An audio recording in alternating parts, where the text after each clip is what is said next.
그래서 사실 이게 워낙에 이제 NIMBY로 보이는 걸 굉장히 또 걱정들을 하시더라고요. 저 솔직히 이런 말 하면 조금 그렇긴 한데 저는 개인적으로 솔직히 이해가 좀 안 되긴 합니다. 혐오 시설이 아니잖아요. 아파트 한가운데 딸랑 그냥 기숙사만 있는 거예요. 그럼 그 애들이 갈 수 있는 거는 주변 아파트 단지밖에 못 가는데, 주변 아파트 단지는 알다시피 어린아이부터 시작해서 다 있고 좀 연로하신 분도 있으니까 아무래도 치안이 걱정이 되는 제 입장에서는요.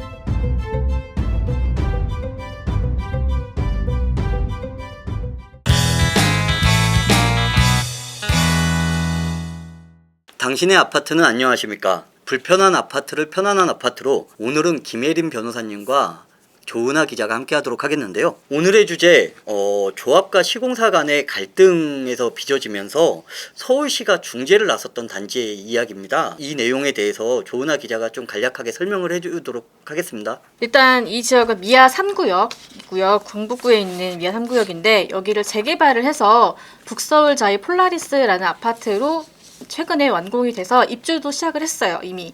그런 지역인데 가장 문제였던 거는 조합과 시공사가 공사비를 두고 갈등이 굉장히 심했었고, 그래서 이것 때문에 입주를 할 수 있나 없나까지 되게 어려웠던, 불투명했던 그런 곳이었었어요. 그러다가 서울시가 말씀하신 대로 중재에 나섰는데, 중재안으로 제시를 했던 게 이 지역에 남는 구역이 있는데 종교 용지로 지금 설정이 돼 있었었는데, 그거를 공공기숙사를 지어라, 대신에 그거를 SH가 사줄 테니까 그 매각 대금으로 이제 분담금을 조금 부담을 낮춰라는 식으로 중재를 했고, 그걸 조합이 받아들이면서 일단락이 되는 것 같았는데, 여기서 일반 분양자분들이 나서면서 반대를 하기 시작했어요. 반대한 이유들은 이제 영상을 보시면서 좀 설명을 드릴게요. 이슈를 좀 타임라인으로 좀 정리를 좀 해드릴게요. 시공사인 GS건설이 물가 상승을 이유로 조합 측에 공사비 256억 원을 증액을 해달라 이렇게 요구를 합니다. 그러면서 3월 달에는 소송까지 제기를 해요. 여기서 원래 256억 원이었는데 추가로 화물연대와 공사 현장 민원 처리 비용까지 더해서 322억 9,900만 원, 이걸 소송 가액으로 해서 소송을 제기를 합니다. 이렇게 되니까 조합이 너무 반발할 수밖에 없겠죠. 사실 GS건설이 기존에도 공사비 증액을 해달라고 해서 이걸 들어줬던 상황인데 또 증액을 해달라고 하니까 너무 부담스럽다, 안 된다라고 해서 이 증액 규모가 160억 원까지 좀 낮춰지게 돼요. 그런데도 불구하고 이제 너무 여전히 부담스러우니까 반발이 심하자 이번에는 아예 이제 추가 분담금을 통지를 하면서 미납하면 입주 못해 라고 해버리는 거죠. 그러자 이제 서울시가 이제 중재를 하기 위해서 코디네이터를 파견을 합니다.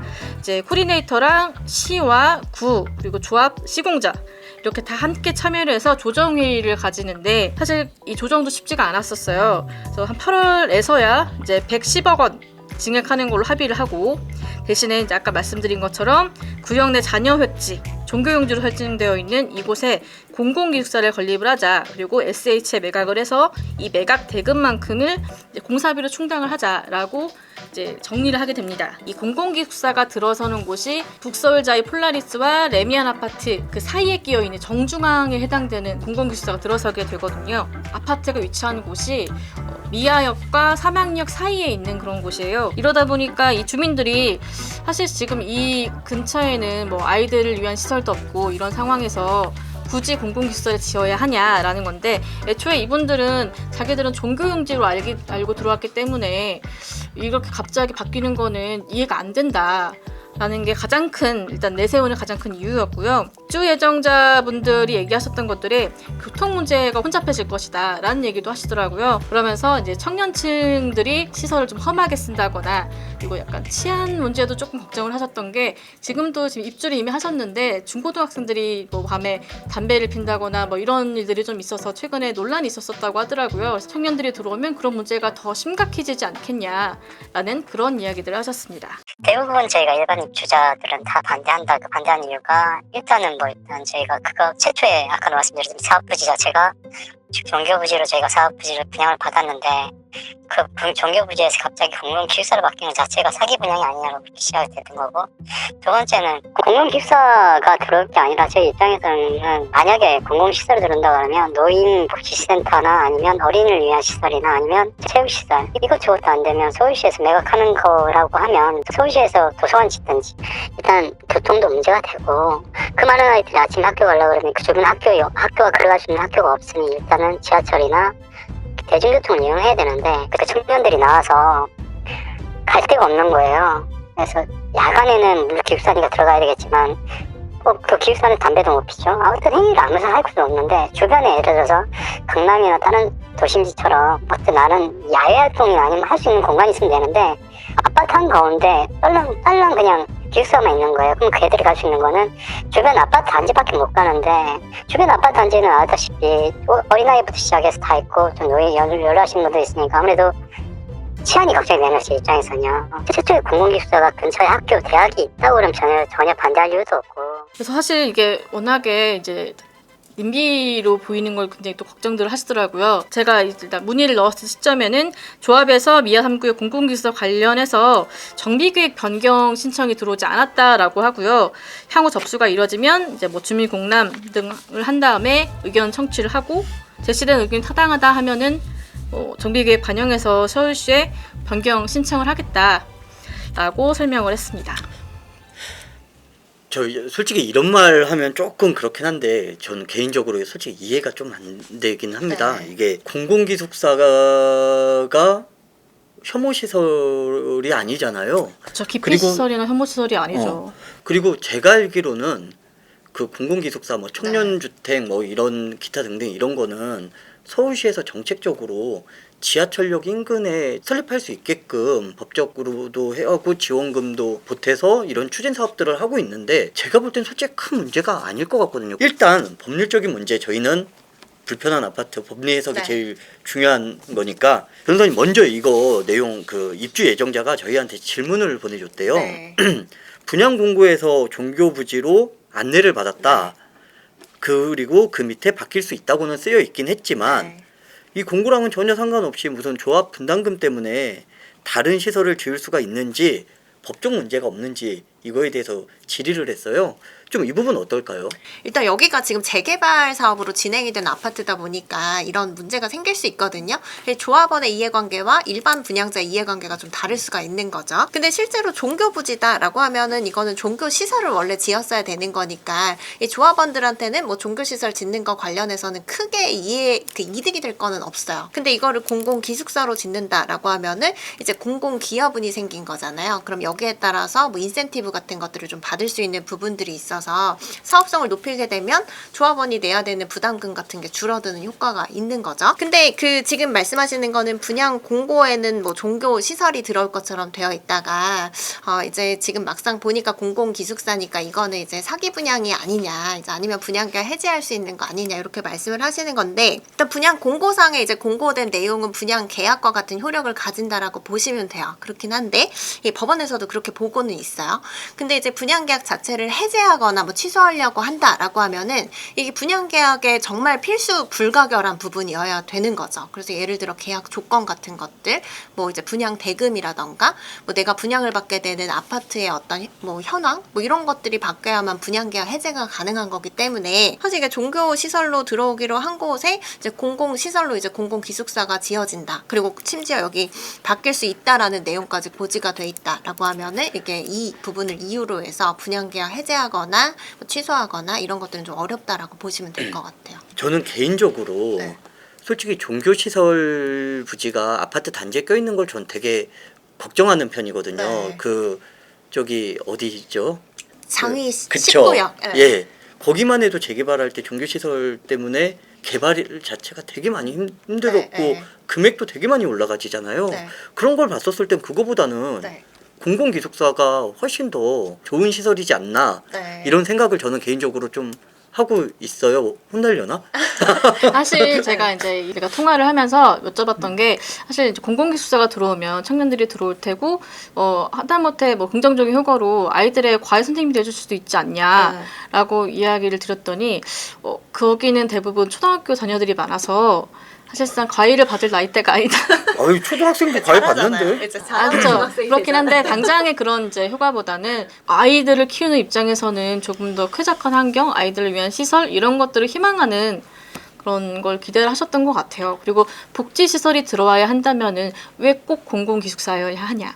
뭐 예를 들어서 다른 뭐 도서관이라든가 차라리 뭐 여기 노인집 많으니까 데이케어 시설 같은 그런 시설이 들어와도 괜찮지 않겠냐 그런 얘기를 하시더라고요. 근데 지금 맞습니다. 데이케어 센터 말씀하시는데 여의도에서는 지금 시범 아파트 같은 경우가 데이케어 센터 이제 그쵸. 공공기여 하라고 하니까 그쵸. 안 해요. 안 해서 지금 사업이 맞아. 지연되고 네. 있거든요. 그러니까 이게 그 공공기여를 어떻게 할 것인가 이거는 항상 이제 쟁점이 되는 건데 그 지역이나 그 사업지 특성에 맞게 이제 해서 공공기여 같은 것들이 또 부여가 되는 부분들이 있기 때문에 이 주민들마다 다 생각이 또 다르실 수 있는 것 같아요. 변호사님, 재개발 재건축 사업을 할 때 종교부지 같은 경우는 네. 일반 분양자들한테 내주는 금액보다 네. 비용보다 훨씬 많이 들어가지죠. 보통 이제 교회 보상 같은 경우에는 이제 재개발 구역에 교회가 포함되어 있으면 뭐 물론 종교 시설이라고 하면 교회나 절 모든 걸 다 포함하기는 하는데 교회 입장에서도 싫고요. 그리고 이제 재개발 진행하는 입장에서도 별로 안 좋아하세요. 왜냐면은 그 일반적인 보상과 동일하게 취급할 수가 없어요. 비영리 단체잖아요. 그러다 보니까 재개발이 되면 신도들도 그 빠져나가고 그리고 이제 그 한동안 또 이제 그 뭐 예배라던가 뭐 이런 그 종교 행위들을 할 수 없는 부분들이 있고 또 교회는 건축비도 많이 들어가거든요. 이제 영리단체가 아닌 입장에서는 사실 이제 재개발돼봤자 좋을 게 없는 거죠. 그래서 이런 부분들을 좀 조율해서 원만하게 이제 좀 사업이 가기 위해서는 조합에서도 충분한 보상을 또 해줄 수밖에 없어요. 그래서 말씀하신 대로 일반적인 현금청산자랑 동일하게 취급할 수가 없는 부분들이 있기 때문에 어쨌든 간에 뭐 공공기숙사로 쓰이면 심지어 또 공공기업원에 대한 용적률이나 이런 혜택들도 받을 수 있는 부분들은 차치하더라도 이제 보상 금액은 더 많이 들어갈 수 있죠. 여기에 핵심은 조합하고 협의를 본 거잖아요. 네. 그 공공기숙사 그러니까 종교부지를 사서 공공기숙사 건립한다. 이거는 일반 분양자랑은 다르게 조합과는 협의를 본 거죠. 그렇죠. 정비 계획이 그렇게 수립이 돼 있는 거예요, 지금. 단지의 대표자는 일반 분양자가 아니라 조합인 거잖아요. 네. 그러면 조합이 해가지고 결정을 했으면 크게 문제가 될 일이 아니지 않을까요? 그러니까 이게 일반 분양자는 그러니까 조합이 분양하는 사람이 되는 거죠. 조합이. 그렇게 되면 분양을 일반 분양자 같은 경우에 수분양자가 되잖아요. 그쵸. 그러면은 이제 분양한 사람이 나한테 이제 분양 공고할 때는 여기 종교시설이라고 했는데 공공기숙사가 갑자기 지어졌으니까 이 분양 계약상의 어떤 손해배상이나 이런 걸 해야 되지 않냐라는 입장이 되는 거죠. 손해배상이 있구나. 네. 변호사님, 그러면은 만약에 이제 건립을 반대하는 입주 예정자분들 이분들이 이거에 대해서 소송을 건다라고 네. 했었을 때 입주 예정 건립 반대하시는 분들이 이길 수 있는 가능성이 있나요? 법적으로? 일단 두 가지 하실 수 있을 것 같아요. 분양계 해제하거나 취소하는 거. 근데 이거는 사실 가격이 많이 올라버렸기 때문에 그쵸. 보통 일반 분양 받을 때 시세보다 저렴하게 받으시잖아요. 그래서 아마 그 소송을 원하지는 않으실 것 같아요. 그리고 이제 손해배상금을 아마 조합에 청구할 텐데 이 객관적으로 그럼 발생한 손해가 얼마인지 그리고 실제로 이 그 공공기숙사로 인해서 이게 손해가 발생한 건지 이런 인과관계가 이제 밝혀져야 되거든요. 근데 그런 것들이 좀 불분명하기 때문에 사실 손해배상 청구도 받아들여질 가능성은 크게 없을 것 같아요. 사실상 이건 법적으로 그분들의 요구가 수용되기 힘들다. 네, 어렵죠. 네. 지금 최근에 일어나고 있는 뭐 법적 이런 분쟁 사례들이 좀 있을까요? 이 공공기여를 둘러싸고 이제 법적 분쟁이 일어나는 케이스는 굉장히 많다라고 보시면 돼요. 근데 이제 공공기여는 이제 법적으로 부관이라고 하거든요. 그래서 인허가를 내줄 때 조건을 붙이는 거예요, 행정청에서. 근데 이게 크게 잘못되지 않으면은 효력이 다 있다라고 보시면 돼요. 적법한 거거든요. 근데 이제 공공기여 관련해서 기존에는 거의 임대 아파트로 다 공급을 했었는데 최근에는 이제 다양한 공공기여를 좀 요구하기 시작했거든요. 그래서 뭐 공개공지라던가 말씀하신 대로 뭐 도서관이나 커뮤니티 시설을 개방하는 거라던가 그리고 여의도 같은 데는 뭐 금융센터 같은 것들로 공공기여를 하기도 하고 외국인 임대주택 뭐 이런 것들은 사실상 아파트 가치가 더 높아지는 공공기여겠죠. 또 이제 서울시에서 신통기획 같은 것들을 진행을 하는데 이 신통기획이 사실 공공기여를 좀 더 많이 하면 우리가 용적률 혜택을 더 많이 준다 뭐 이런 취지로 보시면 돼요. 근데 아직 다 초기 단계여서 이 신통기획 관련해서 공공기여분이 아직 명확하게 뭐 이게 그 건축 심의 단계를 통과하거나 이런 사례가 없기는 한데 이제 앞으로 이 공공기여를 둘러싸고 분쟁이 더 많아질 수밖에 없는 구조가 되어가고 있다라고 보실 수 있는데 대표적으로 최근에 이제 그 있었던 거는 여의도 시범 아파트 사례죠. 그래서 원래 박물관 같은 거, 도서관 같은 거 짓기로 했는데 데이케어 센터를 지으라고 하니까 그것 때문에 이제 사업이 멈춰버렸어요.